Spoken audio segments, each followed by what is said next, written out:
Hello everyone, good morning and welcome back to the channel. সবাই কেমন আছো? I hope যে সবাই খুব ভালো আছো এবং সুস্থ আছো, আর আমরাও অনেক ভালো আছি। সামটাইম উইথ রিমার আরও একটি নতুন পর্বে তোমাদের অনেক অনেক স্বাগত জানিয়ে আজকের ব্লগটা আমি স্টার্ট করছি।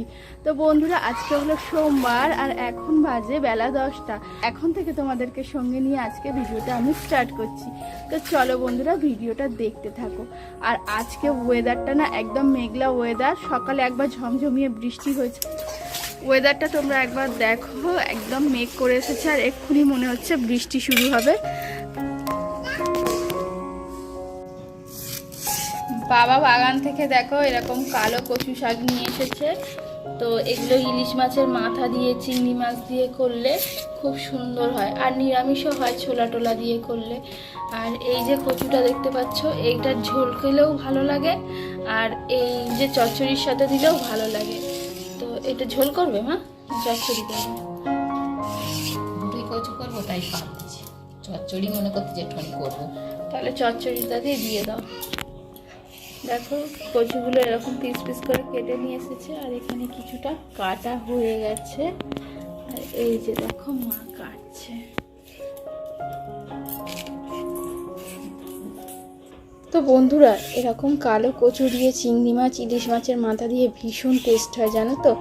তো রেসিপিটা তোমাদের সাথে শেয়ার করার ইচ্ছা আছে, কিন্তু রান্নাটা যেহেতু আমি করব না, মা করবে, তো জানি না শেয়ার করতে পারবো কি, কিন্তু তবুও যেটুকু পারবো তোমাদের সাথে শেয়ার করব।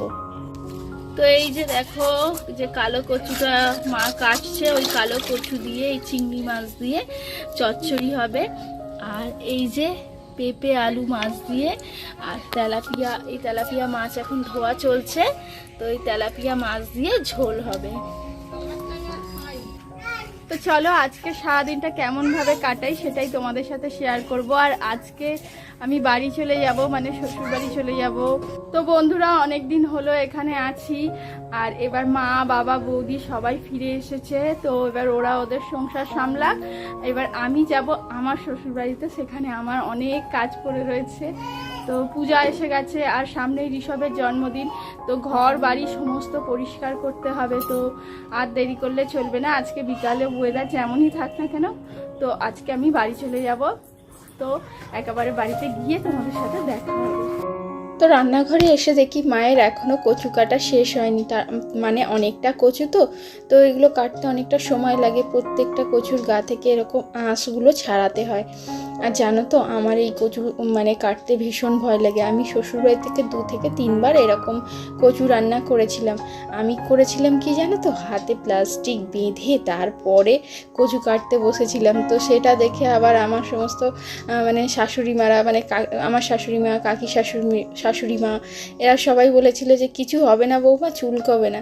কিন্তু তবুও আমার ওই যে ভীষণ ভয়, কারণ কচু খেলে আমার মানে গাল চুলকোয়, তো কাটলে কতই না চুলকাবে, আর কচুতে জল হাতে ধুলে আরও বেশি চুলকোয়। তো সেই কারণে আমার ভীষণ ভয় করে। তো মা এই দেখো খালি হাতেই কেটে নিয়েছে, কত সুন্দর।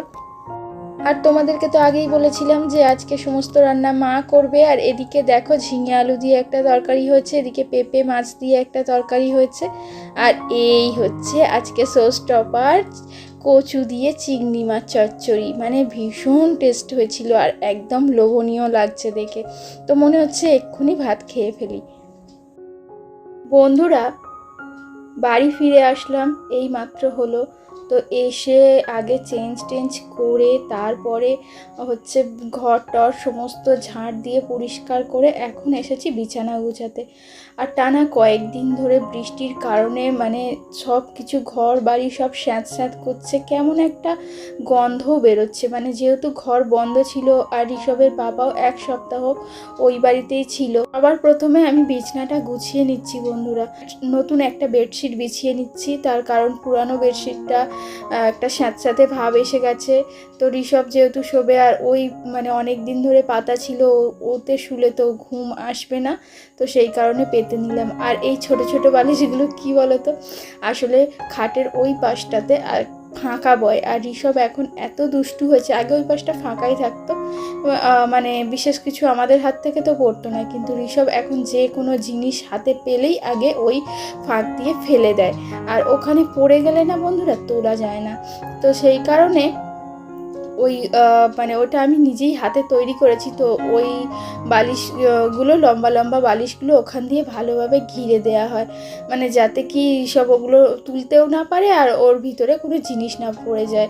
আর পড়ে গেলে না বন্ধুরা ভীষণ সমস্যা হয়, লাঠি দিয়ে সেইগুলোকে টেনে টেনে বের করতে হয়, মানে ভীষণ প্রবলেমে পড়ে যাই। এমন হয়েছে ওগুলো দু একবার মানে দেয়া ছিল না, ঋষভ মোবাইল ফোনটা পর্যন্ত ফেলে দিয়েছিল। সে অনেক কষ্ট করে আবার মানে মোবাইল ফোনটা বের করা হয়েছিল। আর খাটটা এত ভীষণ ভারী যে আমার আর ঋষভের পাপার পক্ষে এই খাট টেনে সরানো সম্ভব নয়। আর এদিকে দেখো এদিকটাতে একটা চিরানির সাহায্যে ভালোভাবে গুজে গুজে টান টান করে নিচ্ছি। আর বিছানা টান টান না হলে না একদমই ভালো লাগে না। আজকে অনেক কাজ, ওই বাড়ি থেকে বিকেলই চলে এসেছি। তার কারণ হচ্ছে দুপুরে খাওয়া দাওয়ার পরে তোমাদের সাথে আর মানে কথাবার্তা বলিওনি, যে কখন এসেছি সেটাও তোমাদের সাথে শেয়ার করিনি। মানে তার একটা বিশেষ কারণ আছে, মানে ওয়েদারটা এত খারাপ সেটা তো তোমরা জানোই, প্রত্যেকটা জায়গাতেই এইরকম বোধহয় বৃষ্টি হচ্ছে। তো সেই কারণে আকাশটা যখনই ধরেছিল মানে বৃষ্টি হচ্ছিল না, তো সেই টাইমে ঋষভের পাপা আমাদেরকে এখানে দিয়ে গেছে, দিয়ে ও আবার বেরিয়ে গেছে। তো আমি সেই থেকে এসে ঘরের সমস্ত কাজগুলো গুছাচ্ছিলাম। তো গুছিয়ে টুছিয়ে এখন আবার রান্না বসাতে হবে। আজকে আর বিশেষ কিছু রান্না করব না, ভাবছি ওই একটু ভাত আলু সিদ্ধ আর ডাল সিদ্ধ বসাবো ভাবছি। মানে ডাল সিদ্ধ করব কি করব না সেটাই ভাবছি। তার কারণ হচ্ছে ভাত আর আলু মাখা আর ডিম ভাজা হলে রাতের খাবারটা আমাদের হয়েই যাবে। তো ডালের কথাটা এখন চিন্তা করছি না। তো আপাতত ভাত আর মানে সিদ্ধ ভাতটা বসিয়ে দিই। তো বিছানা টিছানা গুছিয়ে সন্ধে টন্ধে দিয়ে নিয়ে সিদ্ধ ভাতটা বসিয়ে দেব। তো এদিকে দেখো তোমাদের সাথে কথা বলতে বলতে আমার বিছানাটা মোটামুটি গোছানো কমপ্লিট হয়ে গেছে। তো এখন টেবিলটার অবস্থা ভীষণ খারাপ হয়ে আছে জানো তো। তো এখন করব কি টেবিলটা পরিষ্কার। সত্যি কথা বলতে কি মেয়েদের নিজের বাড়ি বলে বোধহয় কোনো বাড়িই হয় না। বাপের বাড়িতে মানে যেখানে ছোট থেকে বড় হয়েছি, এতটা বড় হয়েছি, তারপর যখন বিয়ে হয়ে গেছে তারপরে জানলাম যে ওটা বাপের বাড়ি। মানে যখনই ওখানে যাই, যে কেউ মানে যখনই ওই বাড়িতে যাই তো সবাই জিজ্ঞাসা করে যে কী রে কখন আসলি, বাপের বাড়ি এসেছিস? তো এরকম কথা জিজ্ঞাসা করে। মানে কথাটা শুনতেও না ভীষণ খারাপ লাগে যে ওটা আমার বাড়ি নয়, ওটা আমার বাবার বাড়ি। মানে কি আর বলবো, এখন ঋষভ হয়ে গেছে, ঋষভকেও বলা হয় যে মামার বাড়ি যাবে তুমি। তো এটাই বোধহয় নিয়ম। আর এখানে এসেছি স্বামীর ঘরে, তো এটাকে আবার বলা হয় শ্বশুর বাড়ি স্বামীর বাড়ি। তাহলে একটা মেয়ের লাইফে নিজের বাড়ি বলে কি কোনো কিছু আছে? তো এটা বোধহয় আমার মতো প্রত্যেকটা হাউস ওয়াইফেরই একই প্রশ্ন, একই চিন্তা মাথায় থাকে। কিন্তু এইসব কথা মনের মধ্যে গেঁথে নিয়ে থাকলে না ডিপ্রেশনেই ভুগতে হবে, এছাড়া আর কিছু না। মানে এসব কথা যত মাথা থেকে ঝেড়ে ফেলবে ততই দেখবে মানে আনন্দের সাথে লাইফটাকে কাটাতে পারবে। কিন্তু তবুও এখন যুগটা অনেকটা পাল্টে গেছে। তো সেখানে দাঁড়িয়ে প্রত্যেকটা মেয়েই কিন্তু নিজের পায়ে স্বাবলম্বী। আর আমার মতো যারা হাউস ওয়াইফ আছো, যারা বাইরের কাজ করতে পারো না, দেখো আমি কিন্তু চাইলে বাইরের কাজ করতে যেতেই পারি, কিন্তু আমার স্বামী আছে, সন্তান আছে। আমার এখন এই মুহূর্তে আমার প্রায়োরিটি হচ্ছে আমার সন্তানকে বড় করে তোলা। এর থেকে আর বিশেষ কিছু নয়, এর থেকে আমার কাছে আর কাজটা বেশি গুরুত্ব নয়। কিন্তু আমি চেষ্টা করেছি ঘরে বসে কিভাবে নিজেকে স্বাবলম্বী করে তোলা যায়। সোশ্যাল প্ল্যাটফর্মে নিজের একটা পরিচিতি পাওয়ার জন্যই এই আমার প্রচেষ্টা বন্ধুরা। তো এখানে আমি আমার ডেইলি লাইফস্টাইলগুলো শেয়ার করে থাকি তোমাদের সাথে। তো তোমরা অনেকেই আমাকে কমেন্ট করছো, যেটা আমার অনেক ভালো লাগছে। শুরুর দিকে তো কেউই কমেন্ট করতো না, তো জানতেই পারতাম না যে আমার ভিডিওগুলো বন্ধুদের কেমন লাগছে। কিন্তু এখন অনেকেই আমার ভিডিওতে কমেন্ট করছো, যেটা আমাকে আরও আনন্দ দিচ্ছে জানো তো, আরও সুন্দর সুন্দর ভিডিও তোমাদেরকে উপহার দেওয়ার জন্য।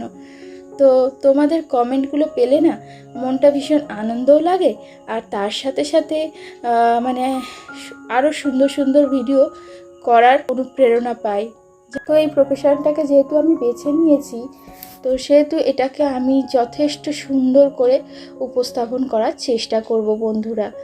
আর তোমাদের সাপোর্ট আর ভালোবাসা ছাড়া আমি কিছুই করতে পারবো না। তাই বন্ধুরা, ভিডিওটা যদি তোমাদের ভালো লেগে থাকে তো অবশ্যই লাইক এবং কমেন্ট করো বন্ধুরা। লাইক কমেন্টটা করলে আর কিছুই নয় গো, খুব ভালো লাগে দেখতে যে আমার ভিডিওগুলো আমার বন্ধুদের ভালো লাগছে।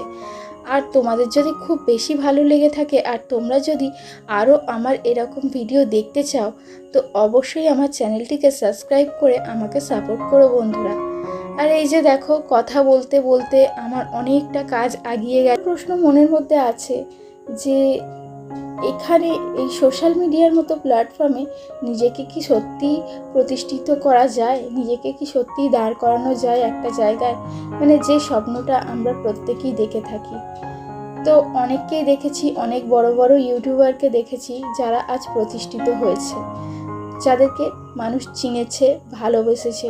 তো সেই কারণেই এখানে আসা বন্ধুরা। অনেক দিন হলো বাড়িতে নেই, সন্ধেবাতিও বাড়িতে পড়েনি, মানে শাশুড়িমা দিয়েছেন কিন্তু আমাদের ঘরে সন্ধেবাতিটা পড়েনি জানো তো। মানে এসেই আগে আমি কি করলাম, টেবিলটা ভালোভাবে পরিষ্কার করে নিলাম, নিয়ে আগে ভাবলাম যে অন্য সমস্ত কাজগুলো পরে করব, সন্ধ্যা যেহেতু হয়ে গেছে আগে সন্ধ্যাবাতিটা দিয়ে নিই। আর বাড়িতে না সন্ধ্যাবাতি জ্বালালে না মনে একটা কেমন যেন খুঁতখুঁতানি থেকেই যায়, তো সেই কারণে সন্ধ্যাবাতিটা দিয়ে নিই। বন্ধুরা, আজকের ভিডিওটা আমি এখানেই শেষ করব। এরকম আরও সুন্দর সুন্দর ভিডিও পেতে আমার চ্যানেলটিকে সাবস্ক্রাইব করে নিও এবং দেখা হবে আগামী আরও একটি নতুন পর্বে। আজকের মতো টাটা বন্ধুরা।